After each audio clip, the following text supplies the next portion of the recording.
안녕하세요. 여기저기서 다른 집 부부싸움 이야기나 이혼 이야기를 들을 때는 남일이라 그저 한 귀로 듣고 흘렸는데 제가 양심도 없고 말도 안 되는 인간이랑 살고 있었네요. 이번에 겪은 일이 너무 충격적이라 그냥 넘길 수는 없어서 다른 분들도 알아주셨으면 하는 마음에 서툴지만 사연을 보내게 되었어요. 저는 대구에서 살고 있고 결혼한 지 벌써 20년도 훨씬 넘은 50대 초반의 여자입니다. 당연히 딸아이도 둘이나 키우고 있고요. 저희 집은 시댁이 다른 집들처럼 유난스럽지 않아서 정말로 무난한 그런 가정이었어요. 명절이면 형님, 동서와 함께 일을 하고 뒷정리는 남자들이 하기로 했죠. 생각해보니 다른 집들보다 훨씬 시댁이 편한 편인 것 같긴 해요. 그래서 이런 곳에 올라오는 사연들이 저에게는 엄청 특별하고 대단한 일들이라고 생각하면서 듣고 있었어요. 근데 하루아침에 날벼락처럼 저한테도 그런 말도 안 되는 일이 생겼습니다. 저희 남편과 저는 같은 병원에서 근무를 하며 만나게 되었어요. 남편은 원무과에서 근무를 하고 있었고 저는 임상병리사로 근무를 하고 있었어요. 사람들이 임상병리사라는 직업을 잘 모르시는 분들도 많이 있으시던데 병원에 가면 피 뽑고 소변 검사하는 검사실에서 일을 하는 직업이라고 생각하시면 돼요. 저는 내성적인 성격과 업무의 특성상 임상병리실에서 근무를 많이 하기 때문에 다른 직원들과 크게 접촉이 많지 않았습니다. 그러다 보니 자연스럽게 친한 사람도 별로 없었어요. 그러던 중에 지금의 시모가 병원에 건강검진을 하러 오셨고 체혈을 하는 저를 예쁘게 보시고는 남편에게 차만 아가씨가 있으니 꼭 잡아야겠다고 하며 입이 마르고 닳도록 이야기를 했다고 하더라고요. 이후 남편은 저를 관심 있게 보게 되었고 저도 남편의 적극적인 대시에 연애를 시작하게 되었습니다. 사내 연애를 했다 보니 비밀로 연애를 하다가 결혼 이후 저는 자연스럽게 임신과 출산으로 퇴사를 하게 되었어요. 남편도 제가 퇴사 이후 병원을 이직하고 여전히 다른 정형외과의 원무과에서 일을 하고 있고요. 다른 집의 남편들은 어떤지 잘 모르겠지만 저희 남편은 약간 의처증이 있나 하는 생각이 들 정도로 저에 대한 집착이 있는 편이었어요. 병원에서 근무를 할 당시에 검사 장비에 들어가는 시약을 관리하는 제약회사 영업사원들이 자주 병원을 드나들었는데 올 때마다 저희 부서에 각종 간식들을 사오곤 했습니다. 그런데 문제는 사귀기 전에는 이 영업사원의 방문이 아무렇지도 않다가 사귀고 난 이후부터는 남편이 그 제약회사 직원에게 질투를 하기 시작했죠. 처음에는 단순히 귀여운 질투라 생각하고 깊이 생각하지 않았는데 문제는 결혼 이후에도 그 이야기를 수시로 꺼내면서 저를 의심하기 시작했습니다. 당신 지금 어디서 뭐 하다가 들어온 거야? 나? 나 오늘 예전 병원 사람들이랑 모임하고 온다고 했잖아. 알잖아. 민경이랑 지연이 당신도 시간 되면 오지 그랬어. 혹시 영업사원 놈도 같이 온 건 아니지? 무슨 소리 하는 거야. 내가 병원 그만둔 지가 언젠데. 그리고 애들도 다 다른 병원으로 이직해서 올 일도 없어. 당신은 도대체 그 사람한테 왜 그렇게 집착을 해? 당신이 몰라서 그러는데 병원에서 그 남자 보면서 실실 웃고 했던 거 내가 다 봤어. 어떻게 신경이 안 쓰이겠어? 나 참. 그럼 손님처럼 오는 사람한테 화를 내가? 그래봤자 정작 이야기할 건 실장님이랑 다 해서 나랑은 말도 몇 마디 안 섞은 사람이잖아. 아무튼 나는 그때 모습이 자주 생각나서 당신이 남자들 앞에서 웃는 것만 봐도 기분이 안 좋아. 결혼 초반부터 자주 다투던 부분이 이런 부분들이었습니다. 이 대상이 대학교 선후배 남자들, 그리고 같이 병원에서 근무를 한 직원, 심지어는 아파트에서 다른 남자에게 인사를 하는 모습만 봐도 난리를 쳤어요. 그러다 이런 남편의 집착이 조금씩 누그러진 것은 제가 아이를 출산하고 난 이후였죠.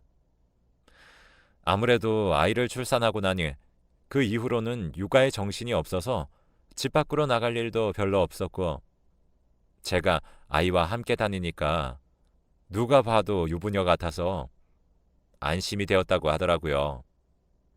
물론 기분이 썩 좋지만은 않았지만 그때는 육아에 지쳐서 그저 남편과 다툴 일이 줄어들었다는 게 다행이라는 생각을 했던 것 같습니다. 그러다 아이들이 크고 나서부터는 제가 살도 찌고 아가씨 때보다 예쁘지 않다고 생각해서인지 친구들과 만나는 특정한 상황에서만 집착을 하기 시작했죠. 제가 30 후반쯤 남편과 말도 안 되는 일로 충격을 받아 크게 싸운 일이 있었는데, 그 사건 이후로 남편은 저에게 도를 넘는 집착을 하지 않게 되었어요. 친한 친구가 늦게 결혼을 하게 되어서 그날은 결혼식 이후 뒤풀이를 간 날이었습니다. 남편은 따로 아이들과 집에서 쉬고 있었고, 제가 같이 가자고 했지만 불편한 자리가 싫다고 하며 혼자 가라고 했죠. 저는 뒤풀이를 하다가 남편에게 전화가 와서 받았더니 딸아이가 아파서 지금 병원에 가야 할 것 같다고 하더군요. 여보, 모임 잘하고 있지? 나 아람이가 지금 아파서 병원에 좀 가봐야 할 것 같아. 집에 우리 없어도 놀라지 마. 뭐라고? 아람이가? 어디가 어떻게 아픈데? 애가 열이 나고 정신이 하나도 없어 보이는데. 아무튼 바빠서 끊어볼게. 어느 병원으로 가는데? 나도 지금 갈게. 남편은 병원 이름을 말을 해주고는 전화를 끊었습니다. 저는 친구들에게 먼저 집으로 가봐야 할 것 같다고 인사를 하고 나와서 다급하게 택시를 잡으러 갔어요. 그런데 그런 제 앞에 서는 차는 다름 아닌 남편의 차였습니다. 황당했지만 우선 차를 탔는데 딸아이는 보이지 않았고 남편은 콧노래를 부르며 운전을 하며 집으로 가자고 하더군요. 아람이는? 아람이는 지금 자고 있지. 시간이 몇 시인데? 뭐? 아까 아람이 아프다며. 애들 아프다고 하면 당신이 어떻게 행동할지 궁금했거든. 그리고 혹시나 해서 당신한테 찍적거리는 놈이 있는지 확인도 해보고 싶었고, 나 당신이 뒤도 안 돌아보고 바로 나오길래 감동했잖아. 뭐? 그럼 지금 아람이 아프다고 한 게 거짓말이라는 거야? 당신 제정신이야? 왜 그렇게 화를 내? 당신이 이상한 짓 안 하고 다니면 떳떳할 거 아니야. 나를 의심하는 건 둘째치고 어떻게 애가 아프다는 거짓말을 할 수가 있어? 내가 그렇게 못 믿어? 내가 뭘 그렇게 잘못했다고 아직 어린 애들끼리 집에 놔두고 날 미행해? 당신 정신병원에라도 가봐야 하는 거 아니야? 뭐? 내가 당신 좋아하니까 걱정돼서 이러는 거잖아. 무슨 말을 그따위로 해? 애초에 당신이 그런 자리에 안 나갔으면 내가 이래? 친구의 결혼식 이후부터 저를 따라다녔을 남편을 생각하니 소름이 쫙 끼쳤고, 스토커 같은 그 모습에 저는 한 번 더 이런 일이 있으면 당장 이혼을 하겠다며 못을 박아버렸어요. 남편은 이혼만은 안 된다며 미안하다며 빌었고, 그 이후 남편은 답답해하기는 해도 저에게 선을 넘는 모습은 보이지 않아서 그럭저럭 맞춰가며 최근까지 지내고 있었습니다. 최근 주식이나 코인을 하는 사람들이 많이 늘었는데, 저희 남편도 그런 개인 투자자 중에 한 명인데 운이 좋아서 얼마 전 크게 수익을 냈나 봐요. 그래서 좋은 식당에 가서 애들이랑 밥도 먹고 오랜만에 명품 가방도 사주면서 여유 있는 생활을 했어요. 남편이 개인적인 돈으로 주식을 한 것이라 제가 터치하지 않았고, 조금씩 수익을 맛본 남편은 주식 투자를 공부하는 모임까지 다니며 꽤 열심히 공부를 했습니다. 주말에도 모임을 하는 사람들과 밤 늦게까지 공부라는 이름으로 만남을 하는 게 내심 의심스럽긴 했지만, 남편이 워낙 하나에 꽂히면 끝을 보는 성격이라 그러려니 했죠. 그러다 제가 남편의 차에 초소형 녹음기까지 설치하게 된 건 남편이 해외 주식 투자 연습이라는 이름으로 모임 사람들과 1박 2일 모임이 잦아지면서부터였어요. 뭐 한다고 1박까지 하면서 모임을 해. 해외장은 밤에 열려서 어쩔 수 없어. 빠르게 대응하는 게 중요한데 전화나 문자로는 그게 안 된다고. 당신 돈이라 내가 터치는 안 하지만 그래도 이건 아니지. 더구나 밤새 하는 카페도 없을 테고 다 같이 손잡고 모텔이라도 가겠다는 거야? 아, 무슨 말을 그렇게 해? 차에서 차박하면서 있을 거니까 그런 더러운 생각 하지도 마. 당신 예전에 나한테 의처증이라더니 이제 보니 당신이 의부증 아니야? 남편은 차박을 한다고 하며 모임 사람들과 1박을 종종 했고, 저는 그 모습을 믿을 수 없어서 인터넷으로 초소형 녹음기를 사서 차 안에 넣어두었습니다. 의심만 쌓여가고 있던 그때 제 인생을 송두리째 뒤집어버린 눈을 의심할 만한 연락을 받게 되었죠. 그 연락은 대학교 후배의 연락이었어요. 남편의 병원에 임상병리사 자리가 나서 제가 그 후배를 추천했고 몇 년째 함께 근무를 하고 있어요. 남편과 종종 같이 밥을 먹었을 정도로 친하게 지내는 후배인데, 저에게 몇 번이나 의미 없이 잘 지내냐는 연락을 하다가 드디어 저에게 할 말이 있다며 만나자고 하더군요. 선배, 제가 이 말을 선배한테 하는 게 맞는지 정말 고민을 많이 했는데 그래도 말을 하는 게 맞는 것 같아서요. 안 그래도 너 요즘 쓸데없이 연락이 자주 오길래 무슨 할 말이 있는 것 같더라. 왜 그래? 요즘 남편이 말을 안 들어? 아니면 누구라도 생긴 거야? 사실은 저희 병원에 32살짜리 간호사가 하나 있는데 아무래도 두 사람 사이가 좀 이상해서요. 누구랑? 내 남편이랑? 두 사람이 최근에 자주 같이 있길래 이상하다고 생각은 했는데 얼마 전에는 이런 모습까지 보게 되어서요. 아무래도 선배는 알고 계셔야 할 것 같아서.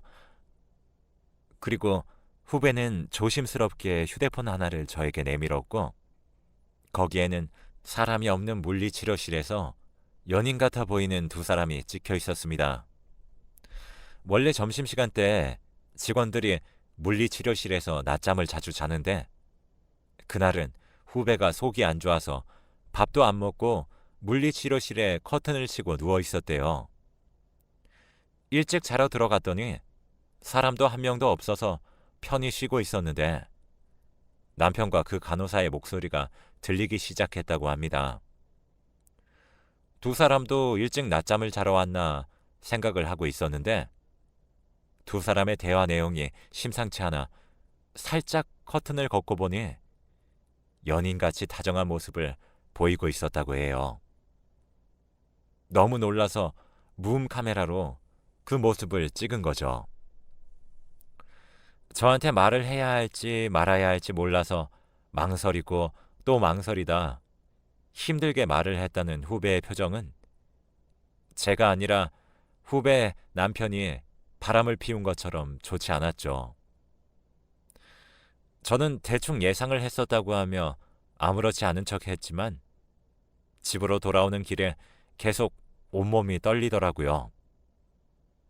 그날 밤 저는 남편의 차에 숨겨두었던 녹음기를 꺼내서 혼자 숨죽여 들었습니다. 그리고 그 대화 내용에서 두 사람이 어떤 관계인지 알게 되었고 저는 놀랍도록 머리가 식어가는 걸 느꼈죠. 녹음기를 재생하자 젊어 보이는 여자의 목소리가 들렸고 두 사람의 대화 내용은 분명한 연인이었습니다. 이번에 사준 가방 엄청 비싼 거 아니에요? 저 이렇게 비싼 가방 처음 받아봤어요. 나는 영은 씨 남편이 정말 이해가 안 돼. 어떻게 자기 여자한테 제대로 된 선물 한번 줘본 적이 없는지. 그러니까 32살이나 먹고도 여전히 도서관에서 공부나 하는 거겠지만. 그러니까요. 사람만 좋으면 뭐해요? 고생이란 고생은 다 시키는데. 제가 버는 돈 뒷바라지하고 나면 남는 게 없어요. 그놈의 사법시험 붙을 수 있기는 한 건지. 정말 원무 과장님 아니었으면 저는 이번 달도 적자였을 거예요.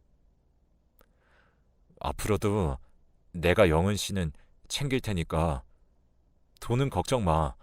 오늘도 남편 공부하고 있는 도서관에 내려주면 되지? 네. 매번 고마워요. 이번 주말에는 어디 좋은 데 가서 맛있는 거라도 먹고 오자. 오빠가 사줄 테니 부담 갖지 말고. 저는 그 내용을 다 듣고 나니 소름이 끼치더군요. 후배의 말과 녹음기의 내용이 제 남편의 바람을 증명하고 있었습니다. 후배에게 들은 그 여자의 나이도 32살. 남편과 19살이나 차이가 나는 말도 안 되는 관계였어요. 양심도 없이 19살이나 어린 여자라니. 19살이나 많은 남자를 만나는 그 여자의 정신머리도 저는 이해할 수가 없었어요. 저는 내비게이션의 기록을 뒤져서 그 도서관을 찾아냈고 만일을 대비해서 휴대폰 메모장에 적어두었어요.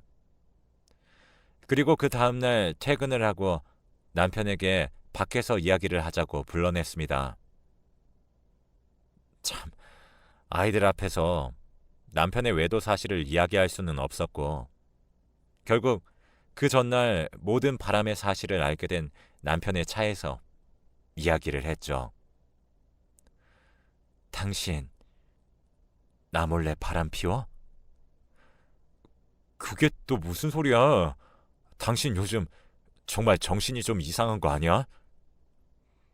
저는 남편 앞에서 녹음기를 재생시켰고 남편은 금세 얼굴이 터질 것처럼 불타듯 타올랐습니다. 남편이 무슨 말이라도 하기를 기다리며 저는 남편을 보고 있었고 끝이 나는 걸 느꼈죠. 그럼 너도 만나. 당신 솔직히 그동안 내가 벌어온 돈으로 편하게 살았잖아. 애들도 다 컸고 이제 나도 내 인생 좀 살 수 있는 거 아니야? 걔 불쌍한 애야. 당신처럼 남자 잘 만나서 결혼한 사람이랑은 다르게 혼자 열심히 벌어서 생활하는 그 딸 같은 마음에 좀 챙겨주고 있는 거야. 딸 같은 마음? 당신 정말 미쳤구나. 그게 딸 가진 사람이 할 말이야? 우리 딸이 19살이나 많은 남자 만나고 다니면 좋겠어? 돈 받고 만나는 관계가 진심이라고 생각해? 아니 그보다 그렇게 어린 사람이 여자로 보이는 당신이 너무 더럽고 역겨워. 뭐? 역겨워? 능력 있는 남자가 젊고 예쁜 여자 만나는 건 당연한 거야. 그리고 너도 만나라고 했지? 당신 정말 후회하게 될 거야. 가만 안 둬. 저는 다음 날 그 상간녀가 자주 갔던 도서관에 찾아갔어요. 제가 아는 이름이라고는 그 상간녀의 이름뿐이라 도서관에 가서 그 이름으로 상간녀의 남편을 찾았습니다. 지금 영은 씨가 위독해요. 잠시 나와주세요. 하며 여기저기 말을 하고 다녔고 한 남자가 헐레벌떡하며 저를 따라 나왔습니다. 정말 인상이 바르게 생긴 남자였고 저는 그 남자에게 바람난 두 인간들의 이야기를 했습니다. 상간녀의 남편은 처음에 그럴 리 없다며 믿지 못하더니 제가 녹음기까지 꺼내서 대화 내용을 들려줬더니 어떻게 인간이 이럴 수 있냐며 화를 냈고 저는 상간녀의 남편과 밤을 보내기로 약속했지요. 그리고 저는 며칠 뒤에 딸아이들을 친정집으로 보내두고 상간녀의 남편을 만나러 호텔을 갔습니다. 상간녀의 남편과 함께 침대에 있는 사진을 두 인간들에게 찍어보냈고 아니나 다를까 두 사람은 동시에 전화가 왔더라고요. 저는 그 전화를 모두 영상통화로 바꾸었고 각자의 배우자와 영상통화로 대화를 했습니다. 당신 지금 무슨 짓이야? 그 남자는 누구야? 돌았어? 당신 정말 웃긴다. 아, 당신이 그렇게 좋아 죽는 영은 씨 남편이잖아. 나도 이제 쭈글쭈글 늙은 당신 말고 젊은 남자 만나볼까 해서 당신 말대로 나도 내 인생 살아야지. 애 둘 낳느라 배는 쭈글쭈글해지고 몸도 안 아픈 데가 없는데 젊은 남자가 나 좀 보살펴주니 얼마나 좋아? 뭐? 당신 제정신이야? 말이 되는 소리를 해. 지금 어디야? 알아서 뭐하게. 나 오늘 집에 안 들어갈 거니까 잘 생각해보고 말해줘. 아니다. 우리 그냥 이혼도 하자. 이혼하고 당신은 영은 씨 만나고 나는 이 남자 만나면서 살면 되겠네. 야, 그게 그거랑 같아? 빨리 집에 안 들어와? 그렇게 말하고 옆을 보니 그 상간녀의 남편도 말발이 장난이 아니더라고요. 처가댁에 빌려준 돈이며 뭐며 다 까발리겠다고 말을 하다가 저와 밤을 보내고 가겠다고 했더니 남편도 그 상간녀도 눈이 뒤집혀서는 개거품을 물고 쓰러졌습니다. 저희는 전화를 끊었고 각자 다른 호텔 방에서 잠을 자고 집으로 돌아갔어요. 호텔에 간 이유는 혹시나 저희가 정말 같이 밤을 보냈다고 하게 되면 역으로 불리해질 수 있어서 복도에 CCTV가 있는 호텔을 선택했고 영상통화도 모두 녹화를 했습니다. 저는 별 생각이 없었는데 상간녀의 남편이 성격이 참 꼼꼼하기도 하더라고요. 아무튼 그렇게 각자의 방에서 잠을 자고 다음날 집으로 들어갔더니 남편은 화를 내며 저를 몰아세웠고 더러운 여자라며 손가락질을 하고 손찌검을 했습니다. 제가 맞는 것까지는 예상에 없었는데 제가 아무리 화를 내도 남자의 힘은 못 이기겠더라고요. 저는 그 자리에서 경찰에 신고했고 남편은 현행범으로 경찰서에 갔습니다. 이혼을 하기 전에 저에게 잘 대해주던 시댁의 이야기를 하는 게 맞는 것 같아서 혼자 시댁으로 가게 되었어요. 시댁에 도착하니 시부모님은 멍이 들고 앞니까지 깨진 제 몰골을 보고 한 걸음에 달려 나오셨습니다. 아가, 이게 무슨 일이냐? 집에 강도라도 들었어? 누구야? 누가 이런 몹쓸 짓을 한 거야? 어머님, 저희 남편이 바람을 펴요. 그리고 저를 때려서 지금 경찰서로 갔어요. 어머님, 아버님을 보면 합의는 해야겠지만 저 정말 너무 힘들어서 더는 같이 못 살 것 같아요. 뭐? 회사에 19살이나 어린 여자한테 돈까지 줘가면서 바람을 피우는데 바람에 손찌검까지 하는 사람이랑 무서워서 못 살겠어요. 어머님, 아버님께 정말 면목이 없어요. 아가, 일단 병원부터 가자꾸나. 나머지 이야기는 병원에 다녀오고 나서 들으마. 저는 시어머니와 함께 병원을 갔고 전치 구주 진단을 받았습니다. 시모는 미안하다고 하며 고개를 못 드셨고 그런 시모에게는 악감정이 없었기 때문에 한편으로는 자식 잘못 키운 죄라는 생각에 짠하기도 했네요. 시댁으로 돌아가니 어느새 남편이 와 있었고 남편은 시부에게 흠씬 두들겨 맞고 있었는데 표현 그대로 거의 초주검이 되어 있었습니다. 시부는 화가 풀리지 않아 남편의 앞에서 씩씩거리면서 있으셨는데 제가 들어가자 그대로 골프채를 던지고 저희에게 오셨어요. 아가, 괜찮니? 입원이라도 해야 하는 것 아니냐? 아, 전치 9주래요. 간단히 짐이라도 챙겨서 입원하려고요. 친정집에 애들 맡겨놓고 오기도 해서. 정말 면목이 없구나. 내가 아들놈 교육은 단단히 시킬 테니 이혼은 미뤄주면 안 되겠니? 내가 정말 우리 며느리 너무 아껴서 그래. 내가 자식을 잘못 키워서 정말 미안하다. 아버님이 무슨 죄가 있으시겠어요. 그래도 저는 저 사람이랑 계속 같이 사는 건 무섭고 너무 배신감이 들어서 더 이상 못 살 것 같아요. 정말 죄송합니다.